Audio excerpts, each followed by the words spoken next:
Salam, salam sejahtera bagi kita semua. Semoga kasih, damai sejahtera, dan sukacita yang dari Tuhan kita Yesus Kristus selalu menghampiri kita. Bapak Ibu yang terkasih, sebelum kita melaksanakan aktivitas kita di dalam satu hari ini, alangkah kita baiknya disapa oleh firman Tuhan hari ini, hari Sabtu 14 Januari 2023. Sebelum kita mendengarkan firman Tuhan tersebut, marilah kita membuka hati dan pikiran kita bersatu di dalam doa. Mari kita berdoa. Ya Tuhan, puji syukur kami persembahkan kepadamu atas karunia berkat yang Tuhan berikan kepada kami, sehingga kami boleh melaksanakan tugas kami, pekerjaan kami di dalam satu minggu ini. Pada saat ini Tuhan, kami akan mendengarkan firman-Mu. Berkati firman-Mu supaya menjadi pelita di dalam hidup kami. Dalam nama anak-Mu Tuhan Yesus Kristus kami berdoa dan mengucap syukur. Amin. Firman Tuhan buat kita tertulis di dalam Kolose 2 ayat 7. Kolose 2 ayat 7. Hendaklah kamu berakar di dalam Dia dan dibangun di atas Dia. Hendaklah kamu bertambah teguh dalam iman yang telah diajarkan kepadamu, dan hendaklah hatimu melimpah dengan syukur. Hendaklah kamu berakar di dalam Dia dan dibangun di atas Dia.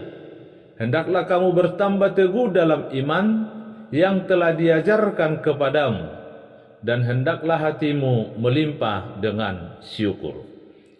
Di bahasa Batak, di Doksongonon, gabi marurat jala pinda uli-uli mahamu di bagasan ibana. Tugu marhapor siaon hobar tunani ajar honna tuhamuna, lumobi mahamu marroha mauliati. Disido yang go sahakna.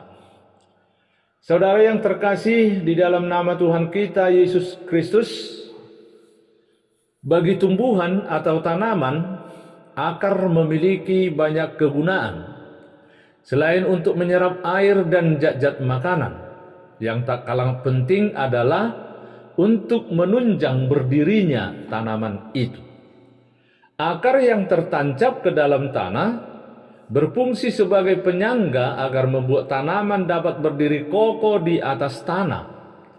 Akar yang kuat membuat tanaman dapat bertahan dari terjangan angin kencang dan hujan yang deras. Tanaman yang bertumbuh dengan baik diawali dengan bertumbuhnya akar yang sehat. Tanaman yang akarnya sehat akan menumbuhkan pohon yang bagus, segar, memiliki daun dan buah yang lebat. Dari sekian banyak fungsi akar pada tanaman, demikianlah Paulus menggambarkan hidup orang percaya tentang berakar di dalam Kristus.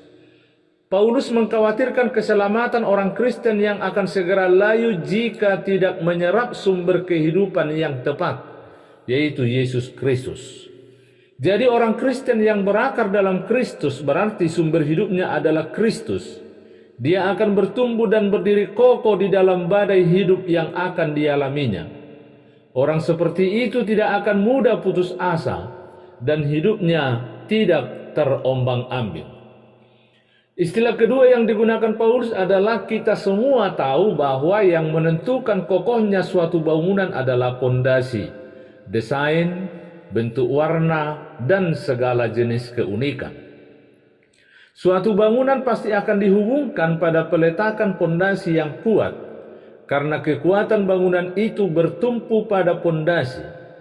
Sama halnya dengan hidup orang percaya, agar tidak goyah dan tenggelam oleh badai masalah yang akan dan sedang dialaminya, maka kita harus berdiri di atas fondasi yang kuat, yaitu di dalam Yesus Kristus. Sebab tidak ada dasar lain yang dapat menggantikan Kristus. Kristus adalah fondasi tempat kita menancapkan segala pilar yang menopang kehidupan. Kalau kita memakai pondasi yang lain untuk hidup kita, seperti pekerjaan, jabatan, uang, kekayaan, dan sebagainya, maka berarti kita sedang membangun hidup kita menjadi suatu bangunan yang rapuh. Kalau kita dibangun di atas Dia, maka kita akan bisa bertambah teguh di dalam iman. Saudaraku yang terkasih, orang yang hidupnya berakar dan dibangun di dalam Kristus, hidupnya akan kuat dan kokoh karena sumber kehidupannya adalah Kristus itu sendiri. Seiring dengan itu, hidup yang berakar dan dibangun di dalam Kristus akan senantiasa hidup di dalam ungkapan rasa syukur atas semua yang Tuhan kerjakan dalam hidup kita. Hanya orang yang hidup dalam Kristus yang mampu mengatasi setiap persoalan, mampu memberikan pertolongan kepada orang lain. Orang Kristen yang demikianlah yang dapat merasakan pertolongan Tuhan setiap saat sehingga hatinya selalu melimpah dengan rasa syukur. Gambaran akar tanaman dan pondasi bangunan yang dipakai Paulus menggambarkan pentingnya bagi umat Kristen untuk tetap berpegang pada ajaran Kristus. Sebab di sekitar kita ada banyak sekali pengajaran yang berbeda dengan ajaran Kristus yang berpotensi menjauhkan kita dari kebenaran Kristus. Karena itu, untuk dapat berdiri teguh, maka kita haruslah mengantar pada ajaran Kristus sebagai sumber makanan rohani kita. Ajaran Kristuslah yang akan memberi pertumbuhan bagi rohani kita, sehingga dapat bertumbuh dan berbuah dengan baik, dan ajaran Kristus juga yang akan memampukan kita tetap berdiri teguh dan kokoh di dalam iman. Kiranya Tuhan Allah senantiasa menolong dan memberkati kita dalam segala apa yang kita kerjakan untuk kemuliaan bagi Kristus.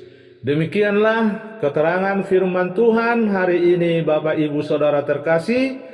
Semoga firman Tuhan yang menghantar kita di penghujung minggu ini.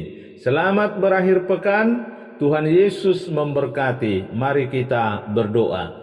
Terima kasih Tuhan, kami telah mendengarkan firman-Mu pada saat ini yang menghantarkan kami supaya kami tetap kokoh hidup di dalam Tuhan, dibangun di atas kasih-Mu. Semoga Tuhan firman yang telah kami dengarkan dapat menjadikan kami dan membentuk kami menjadi pribadi yang setia dan yang takut kepada Tuhan. Terimalah kami Tuhan, hanya di dalam nama anak-Mu Tuhan Yesus Kristus Tuhan kami. Amin. Anugerah Tuhan kita Yesus Kristus, kasih setia Allah Bapa, dan persekutuan Roh Kudus menyertai kita semua. Amin. Shalom. Horas bagi kita semua.